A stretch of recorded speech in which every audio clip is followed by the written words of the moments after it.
Hey Feasters, got a few tools I want to show you that you should have in your kitchen. Most of them are really inexpensive, they're versatile, they have a multitude of uses, and you'll get a lot of bang for your buck. If you have cookware that is stovetop and oven safe, that's really good. So if you're thinking about investing in it, look for that. So the first thing I have here is a Stockpot.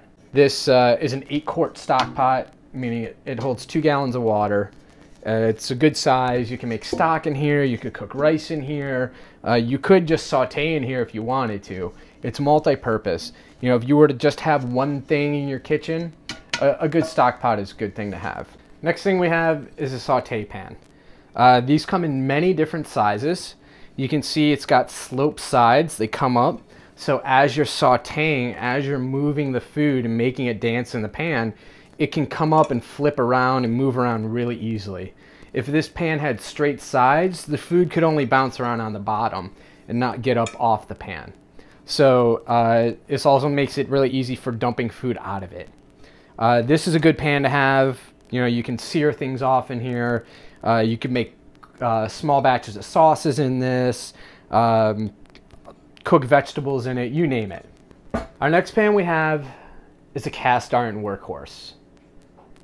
These are really inexpensive. You can get a cast iron pan that if you take care of, you'll be able to give to your great grandchildren, and all you really have to invest is about $25 or $30.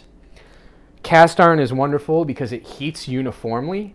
It doesn't develop hot or cold spots in the bottom of the pan, so whatever is in the bottom is going to cook evenly. Traditionally, it is non-stick as long as you keep it well seasoned, and that's a process of oiling the pan and cleaning it properly.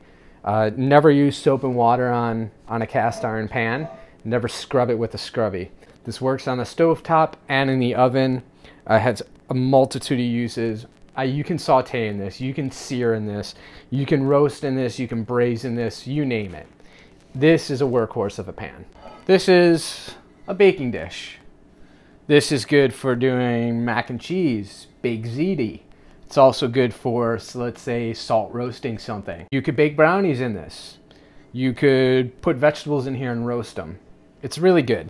Has high sides so you can fill it up with a lot of things if you're doing something like a baked mac and cheese. The next thing we have is a baking sheet. This one has fairly high sides. Most of them are flat or have no sides at all. You could bake cookies on this, roast vegetables on this. You know, if you were to choose between one or the other, definitely go with the baking dish. It's a little more versatile, but you'll get equal use out of both. Good quality side towels are a necessity in the kitchen. This side towel can be used to wipe down your cutting board.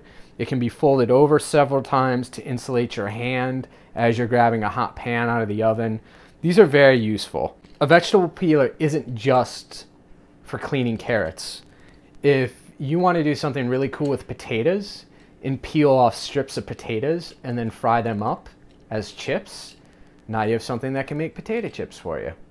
If you want to create cool salads with different root vegetables so they have different textures and look like wide noodles, you can use a vegetable peeler. You can get like 3 or 4 of them for $5.